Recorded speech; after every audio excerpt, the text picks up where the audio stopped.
The gathering hall fell silent as Ambassador Thexeral's translator crackled to life. You wish to bring a human to the summit of apex predators? The Kralthian's 6 eyes narrowed in what the assembled delegates recognized as profound confusion. This is unprecedented. Humans are prey species, herbivores with forward-facing eyes. An evolutionary accident. Captain Rodriguez maintained her diplomatic smile, though her jaw tightened. She'd heard variations of this speech on 17 worlds now. With respect, Ambassador, we'd like to demonstrate otherwise. The summit was held on Karis 9, a brutal world where only the fiercest predator species had evolved intelligence. The atmosphere itself was a challenge, high in carbon dioxide, thick with competing pheromones designed to induce fear.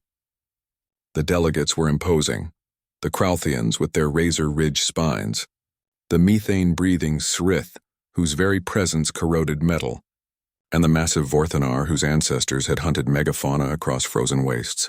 Very well, Thexeral chittered, mandibles clicking in amusement. Let your human attend.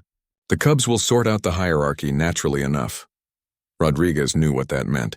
On Karis 9, predator cubs, juveniles of the attending species, were present at all diplomatic functions. It was how they learned. It was also how they tested newcomers. The strong endured. The weak didn't. The next morning, Dr. Sarah Chen stepped off the transport shuttle, her boots crunching on the crystalline sand. She was slight, barely 5.5 feet tall, with graying hair tied back in a practical bun. She carried no weapons, wore no armor, just a simple envirosuit and a tablet under her arm. The Kralthian cubs noticed her immediately. They were the size of earth wolves, covered in chitinous plates that gleamed purple-black in Karis 9's twin suns. Their compound eyes tracked her movement with predatory precision. 3 of them approached, claws scarring the stone pathway. The largest cub moved behind Chen, circling. The other delegates watched from the elevated platform, some with interest, others with barely concealed anticipation. Humans were a curiosity in this sector. Spacefaring, yes, but biologically unremarkable.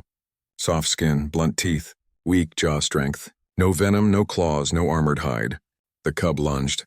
Its mandibles clamped down on Chen's boot with a force that would have shattered bone. The specialized polymer held, but the cub shook its head, worrying at the boot like prey. Chen stopped walking. She didn't flinch, didn't cry out. She simply turned her head, looked down at the cub, and raised one finger. No, she said, her voice carrying across the courtyard. The word meant nothing to the cub. The translator couldn't convey commands to non-sapient creatures. But something else happened. Chen's eyes locked onto the cub's compound gaze. Her posture shifted, shoulders back, spine straight, finger pointed with absolute certainty. Her face held no fear, no aggression, just complete, unwavering dominance. The cub released her boot and sat down hard on its haunches, a high-pitched whine escaping its mandibles. It lowered its head, antennae flat against its carapace. The courtyard erupted in shocked chittering and growls. Impossible, Thexeral breathed. That cub is from the Bloodmaw line. Its parent is our military commander. Chen calmly adjusted her tablet and continued walking toward the platform. The other 2 cubs parted before her like water. The Vorthanar delegate leaned forward, his breath creating frost in the air despite the environmental controls. What trick is this? Pheromones? Some chemical weapon? No trick, Rodriguez said, her smile now genuine. You asked why humans belong at this summit.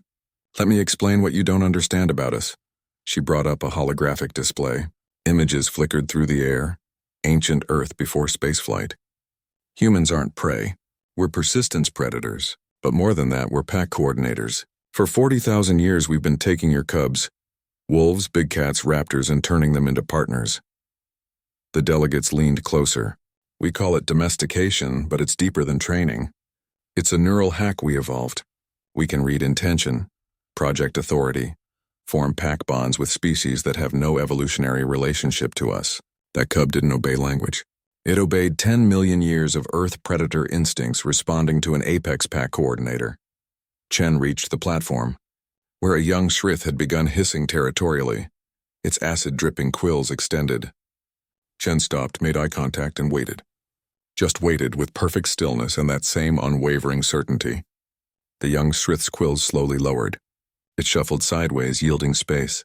On Earth, Rodriguez continued, we walked alongside cave lions. We coordinated with wolves to hunt mammoth. We took the fiercest, most territorial predators evolution could produce, and we made them choose us as pack leaders, not through strength, through something you're only now beginning to recognize. Thexral's mandibles clicked rapidly, a sign of deep thought. You're saying humans are alpha predators of alpha predators? We're saying, Chen interjected, settling into her seat with a nod toward the chastened cubs now watching her warily, that humanity didn't need to evolve armor or venom. We evolved something more dangerous. The ability to look into the eyes of any predator in the galaxy and make it understand. Without words, without violence, just sit, stay, good. The summit proceeded with unprecedented cooperation. The delegates noticed their cubs gravitating toward Chen throughout the sessions, seeking approval with the same instinct that had once made their ancestors hunt in coordinated packs. They watched this small, soft human coordinate species that had never worked together before, using nothing but posture, tone, and that inexplicable something that made predators become partners. By the time Earth was granted full membership in the Apex Council, no one questioned humanity's qualification. After all, any species can evolve to be the fiercest hunter. Only one species had ever evolved to lead them all.